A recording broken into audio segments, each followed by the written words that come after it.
요하네스 틸리라는 교수님은 교회를 진단하면서 기성교인들 10%는 이미 그 영이 다 죽었다. 80%는 잠들어 있다.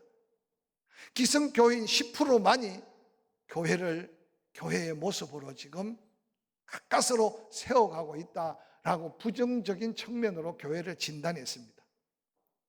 이 폴 요하네스 틸리 교수는 조직신학 교수인데 이 교수가 진단한 이야기는 아주 오래된 이야기입니다. 그러나 오늘을 사는 우리도 오늘 한국 교회의 현실을 바라볼 때 정면으로 반박할 만한 확실한 증거를 찾기가 어렵습니다.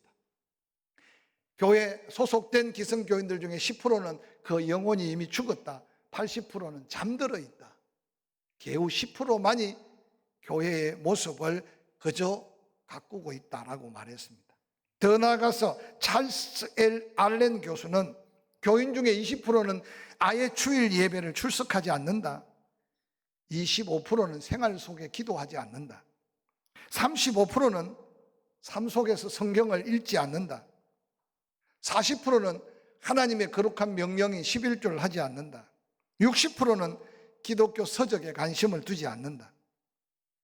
교회 내 70%는 자기에게 주어진 사명, 직분 감당하지 않는다. 교회 내 85%는 한 명도 전도하지 않는다. 그런데 교회 성도들 100%는 천국 가기를 원하고 하나님의 약속된 복을 받기를 원한다 라고 교회의 현실을 그렇게 표현했습니다. 정확한 수치적인 부분은 아니겠지만 이 글을 읽는 순간 저도 스스로를 살펴보았습니다. 오늘 이 시간 영상으로 예배를 드리든 함께 나와 예배하든 간에 주일 성수 때로는 생명같이 여겨야 함을 우리는 늘 믿음으로 고백해 왔습니다. 그런데 현대교회 소속된 성도 중에 20%는 주일 예배를 지키지 않아도 전혀 부담 없는 신앙생활을 하고 있다는 이 지적 앞에 오늘 이 자리에 참석한 여러분들 더욱더 그 20%가 10%가 되고 그 20%가 5%가 되는 믿음의 주인공들이 될 수 있기를 주의 이름으로 간절히 축원합니다. 뿐만 아니라 삶의 자리에 25%는 기도하지 않는데요. 밥을 먹기 전에 예배를 드리니까 기도하지만 때때로 오늘 기성교인들 중에 25%는 생활 속에 하나님의 도움이 필요 없이 살아간다. 이 자리에 그런 분 없겠지만 그 25%가 사라져야 교회의 능력, 믿음의 삶의 은혜가 더해질 줄로 믿습니다. 더 나아가서 35%는 성경을 읽지 않는다. 40%는 11조의 거룩한 부담을 갖고 살지 않는다. 60%는 기독교 서적에 관심 없고 75%는 내게 주어진 하나님의 거룩한 은사, 재능을 따른 사명의 책임감을 느끼지 않는다. 85%는 한 명도 전도하지 않는다. 그럼에도 교회 출석하는 100%는 다 천국 가기를 원하고 복 받기를 원한다. 오늘 세상 속에 교회가 추락하는 날개 없는 추락하는 모습으로 지금 손가락질 당하고 있는 한국 교회를 향한 우리 안에 거룩한 도전의 글이 아닌가 생각해 봅니다. 예수 그리스도께서도 친히 선포하실 때 엄중한 메시지를 우리에게 남기셨습니다. 마태복음 7장 21절 이하에 이렇게 기록합니다. 나더러 주여 주여 하는 자마다 다 천국에 들어갈 것이 아니요 다만 하늘에 계신 내 아버지의 뜻대로 행하는 자라야 들어가리라. 그날에 많은 사람이 나더러 이르되 주여 주여 우리가 주의 이름으로 선지자 노릇하며 주의 이름으로 귀신을 쫓아내며 주의 이름으로 많은 권능을 행하지 아니하였나이까 하리니 그때 내가 그들에게 밝히 말하되 내가 너희를 도무지 알지 못하니 불법을 행하는 자들아 내게서 떠나가라 하리라 라고 말했습니다. 예수 그리스도께서 구원의 복음을 전하실 때 당시 하나님의 은혜를 누리며 살았던 종교 지도자들, 서기관들, 바리새인들, 대제사장들 그들은 하나님의 계시의 말씀을 연구하고 그리고 때로 써서 남기고 때로 입으로 전하고 그 계명을 지키도록 가르치는 자들이었습니다. 그래서 예수님께서는 복음을 전하되 당시 종교 지도자들의 위치가 얼마나 중요한지 아셨기 때문에 그들에게 먼저 그 복음의 말씀을 전하기를 원하셨습니다. 근데 안타깝게도 그들은 그 복음에 관심이 없었습니다. 하나님의 구원의 복음을 가로막아 섰던 당시 서기관들과 바리새인들의 그들의 잘못된 생각들, 윗선, 외식에 대해서 얼마나 예수 그리스도께서 엄중하게 책망하고 계신지 우리는 수없이 들어봤을 겁니다. 오늘 함께 읽었던 본문 말씀에서 예수 그리스도께서는 모여든 무리들과 제자들에게 당시 그들이 우러러 바라보고 있던 종교 지도자들, 서기관들, 바리새인들에 대한 주의를 환기시키면서 책망과 권면의 메시지가 담겨있는 말씀이 오늘 본문의 말씀입니다. 마태복음 23장 본문 2절 3절에 이렇게 기록합니다. 서기관들과 바리새인들이 모세의 자리에 앉았으니 그러므로 무엇이든지 그들이 말하는 바는 행하고 지키되 그들이 하는 행위는 본받지 말라라고 말씀하셨습니다. 오늘 외식하는 서기관들과 바리새인들의 잘못된 삶의 모습을 예수님은 책망하십니다. 그들의 말은 옳다, 그러나 그들의 행위는 본받지 말라고 하는 이 말씀 속에 당시의 서기관들, 바리새인들, 많은 백성들 앞에 서 있는 종교 지도자들을 향한 예수님의 엄중한 책망은 오늘 우리에게 주어진 거룩한 부담의 도전의 메시지가 아닌가 생각합니다. 본문 23장 3절에 그러므로 무엇이든지 그들이 말하는 바는 행하고 지키되 그들이 하는 행위는 본받지 말라. 그들은 말만 하고 행하지 아니하며 또 무거운 짐을 묶고 사람들의 어깨에 지우되 자기는 이것을 한 손가락으로도 움직이려 하지 아니하는 자들이다 라고 예수님께서 책망하셨습니다. 오늘 이 한마디로 말하면 당시의 서기관들, 바리새인들, 많은 사람들의 박수갈채를 받고 많은 사람들의 존경을 받고 하나님의 이름을 팔아 그들이 부귀와 영화를 누리면서도 그들은 말하는 것과 행동이 다른 위선자요 외식하는 자라고 하는 엄청난 책망의 메시지를 전하고 있습니다. 여러분, 이 시대 말에 사탄이 가장 즐겨 사용하고 있는 무기가 바로 위선과 외식이라고 합니다. 왜냐하면 위선과 외식은 천국 가는 길을 가로막는 마지막 사탄의 전술이라고도 합니다. 사탄은 우리가 기도하는 것과 성경 읽는 것과 교회 가서 예배하는 것, 봉사하는 것을 방해하고 있습니다. 그러나 그것들을 막을 수 없을 때 사용하는 마지막 무기가 예배하면서도 기도하면서도 성경을 읽고 사명을 감당하면서도 위선에 빠지게 하고 외식에 빠지게 하는 것은 바로 그들을 통해 하나님의 영광을 가로막고 하나님의 구원을 가로막는 사단의 마지막 술수라는 사실을 한번 기억해 보시기를 바랍니다. 그래서 사람에게 보이려고 아니면 뭔가 드러내고 싶어서 어느 날 인간적인 생각으로 신앙생활에 연연하는 많은 그리스도인들을 향한 도전의 메시지가 아닌가 한번 상상해 보시기 바랍니다. 과거나 지금이나 신앙생활 속에 가장 큰 문제가 되는 것은 바로 외식주의였습니다. 가식스럽고 위선스러운 것은 신앙생활의 최고의 암덩어리라는 거죠. 예수 그리스도께서 서기관들과 바리새인들을 책망한 것은 그들이 일반 사람들보다 더 악하거나 더 많은 죄악을 지어서가 아니라는 사실을 먼저 생각해 보시기 바랍니다. 종종 어떤 사람들은 그렇게 말합니다. 세상 악한 사람보다 그래도 예수 믿는 악한 사람이 좀 덜 낫다, 더 낫다, 뭐 그렇게 이야기합니다. 근데 비교해야 될 대상이, 여러분, 우리는 세상의 악한 자와 비교해야 할 대상이 아니라 예수 그리스도의 성품을 닮아가야 될, 그래서 장성한 분량에 이르도록 끊임없이 예수 닮아가야 될 거룩한 부담을 우리에게 말씀하심을 잊지 않으시기를 주의 이름으로 간절히 축원합니다. 오늘 당시에 종교 지도자들로 있으면서 외식 속에 위선을 사로잡힌 그들, 하나님의 진리를 가로막았습니다. 그들이 전하는 말씀들은 아무런 위력을 발휘하지 못했습니다. 도리어 그들은 하나님의 영광을 말하면서 사단의 도구로 전락되어 있는 것을 보지 못했습니다. 그런데 예수 그리스도께서는 그것을 보고 그들을 책망하고 있습니다. 오늘 본문에 그들은 모세의 자리에 앉아 있다고 책망합니다. 모세의 자리는 영광의 자리입니다. 그들이 전하는 율법, 모세가 전하는 율법과 동일한 율법이었습니다. 그들은 많은 사람들을 죄인으로 만들었지만 그 죄의 문제를 해결할 수 있는 방법을 가르쳐 주지 않았습니다. 그래서 여러분, 많은 비판과 헤아림과 책망, 얼마나 당시에 많은 사람들을 얽매였는지 모릅니다. 뿐만 아니라 그들은 말만 하고 행하지 아니한다고 책망했습니다.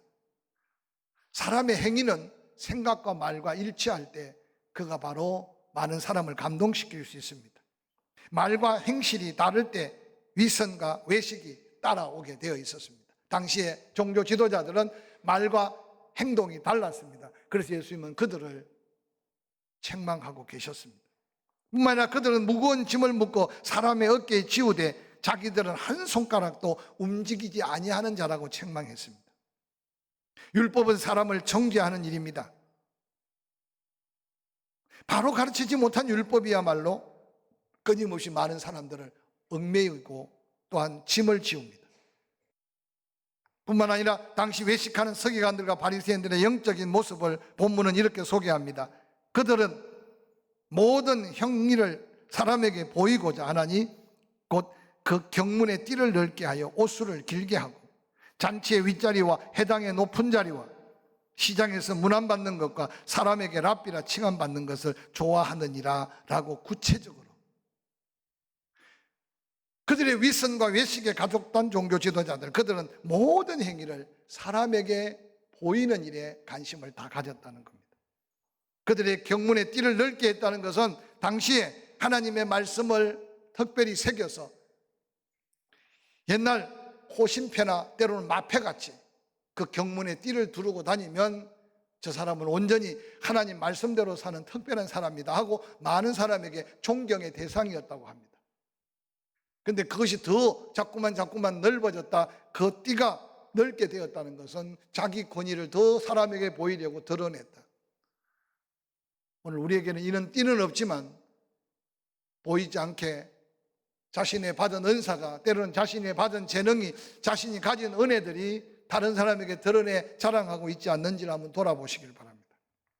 뿐만 아니라 그들의 옷술을 길게 했다고 말합니다. 옷술이란 유대인들 겉옷 네 모퉁이에 다는 옷단인데 하나님께 들어있는 충성도에 따라 그 옷단이 더 넓어졌다고 합니다. 오늘날 말하면 다른 사람과 다르게 옷을 입고 있는 모습 또한 자칫 잘못하면 외식이 될 수 있고 위선이 될 수 있다는 겁니다.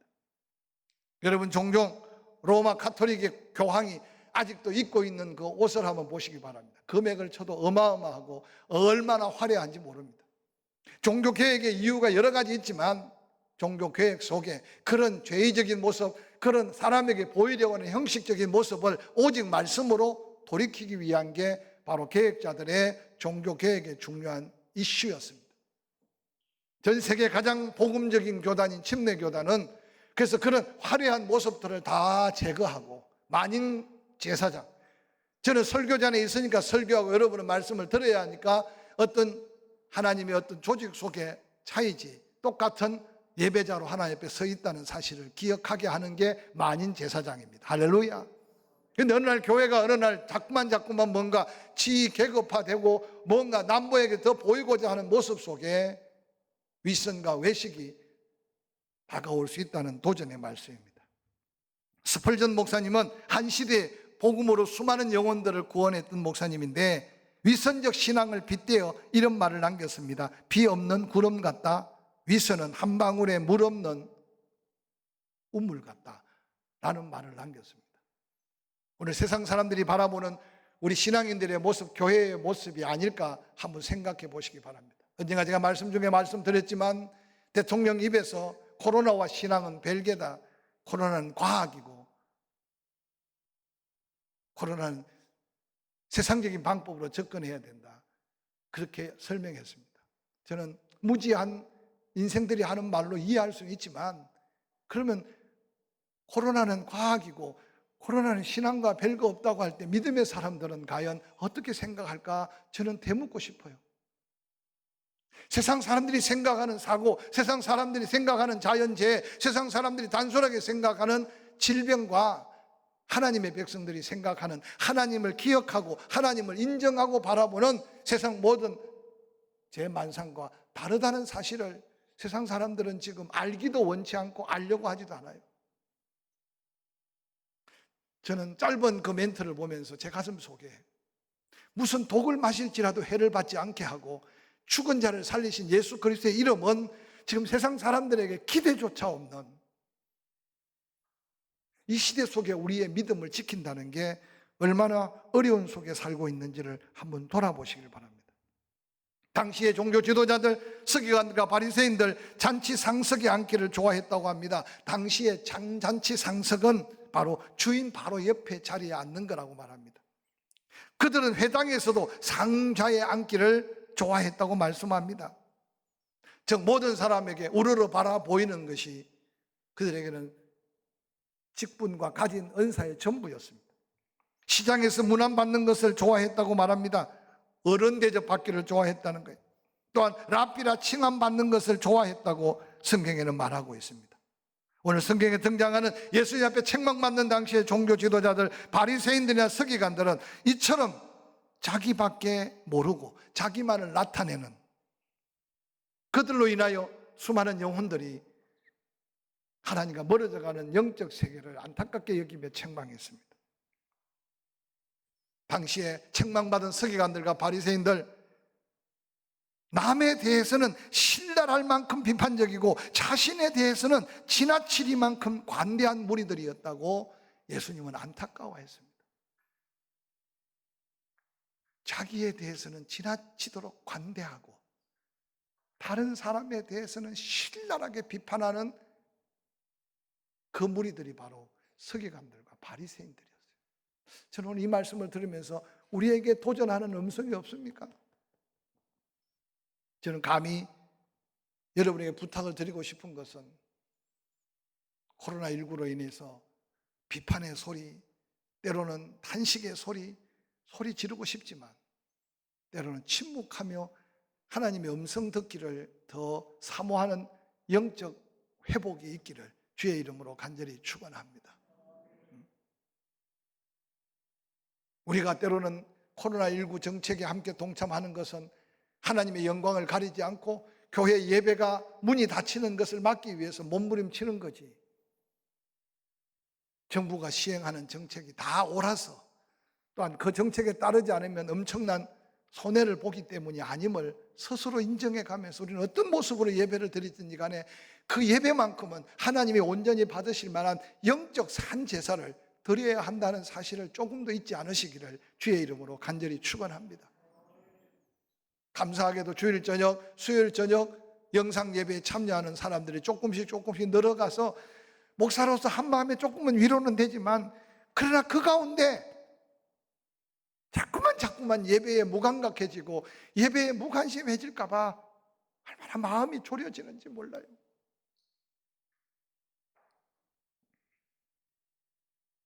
사랑하는 성도 여러분, 오늘 세상 사람들이 바라보는 세상에 비친 그리스도인들의 모습, 누가 그 모습을 다시 회복시키고 누가 그들의 시선을 다시 바꿔놓고 누가 세상 사람들이 마음껏 짓거리는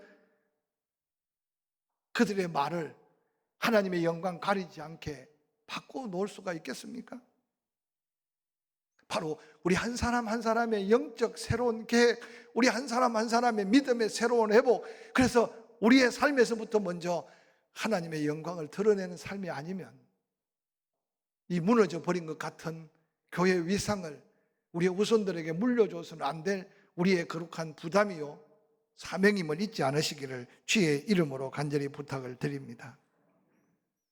폴 요한에서 틸리 교수가 말한 것처럼 기성교인 10%는 이미 죽었고 80%는 잠들었고 10%만 교회의 맹명을 유지한다는 이 판단이 틀렸을지라도 저는 우리 가운데 잠들어 쉬는 영혼이 없기를 주의 이름으로 간절히 소원합니다. 기도할 때인지 예배할 때인지 내가 뭔가 이웃을 사랑할 때인지 그 살아 운동력이 있는 것이 교회의 모습을 회복할 것이고 우리의 심령이 때로 내 가까이 죽은 영혼들까지 살릴 수 있다는 사실을 믿으시기를 주의 이름으로 간절히 축원합니다. 찰스 L. 알렌 교수가 진단한 현대교회 20%는 주일 예배 출석지도 않는다. 지난 연말부터 예배에 대해서 강조하다 보니까 이렇게 함께 예배 드리고 또 인터넷으로 예배를 드리지만 저는 늘 소원하는 게 아무리 바빠도 주일만큼은 믿음의 생명을 걸고 예배할 수 있는 믿음을 잃어버리지 않는 교회가 세상을 빛으로 비추고 그들을 구원할 하나님의 사명이 있는 교회가 되지 않겠습니까? 오신 여러분들을 축복하고 너무 고마워요.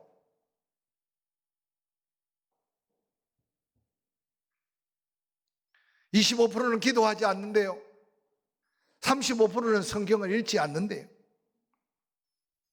안 하는 교회 때문에 우리까지 함께 엎어질 건 아니지만 이제는 기도할 때임을 함께 깨닫고, 이제는 다시 말씀 앞에 서야 될 때임을 다시 한번 깨닫고, 할렐루야. 죽어서 천국만 갈 게 아니라 아직도 우리를 이 땅의 생명 가운데 있게 하신 것은 하나님의 영광을 드러내라고 하는 거룩한 사명적 부담을 다시 마음에 새길 수 있기를 주의 이름으로 간절히 축원합니다. 이어서 본문 예수 그리스도께서 도전하는 메시지를 한번 들어보세요. 8절에 그러나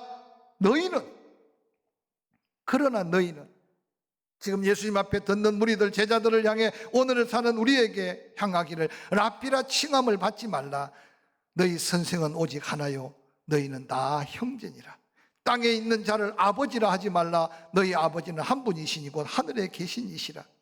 또한 지도자라 칭함을 받지 말라. 너희 지도자는 한 분이시니 곧 그리스도시라.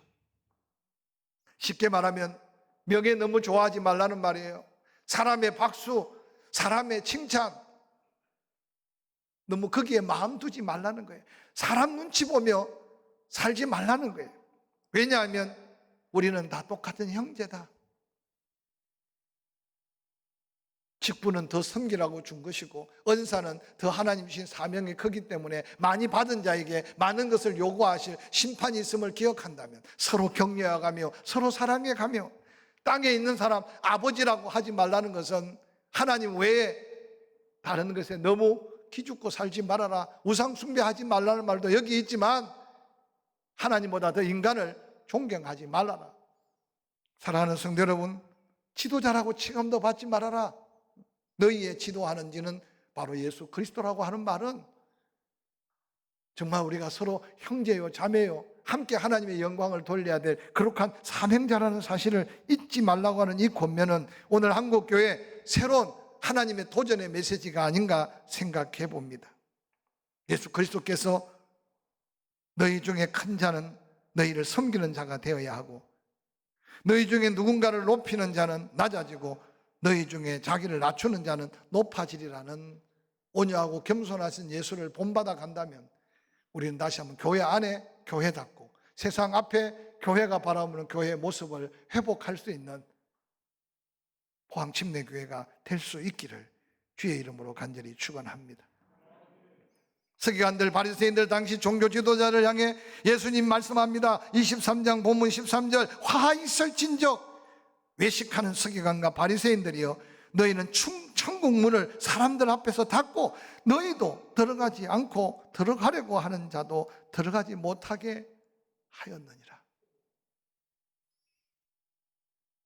왜 그렇게 강력하게 화 있을진정 외식하는 서기관들 바리새인들? 마태복음 23장 13절부터 39절 긴 말씀 속에 예수님은 7번이나 화 있을진적 화 있을진적.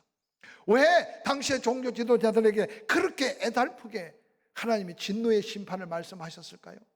그들 한 사람 한 사람이 하나님의 나라를 이끌어가는데 너무 중요하기 때문에.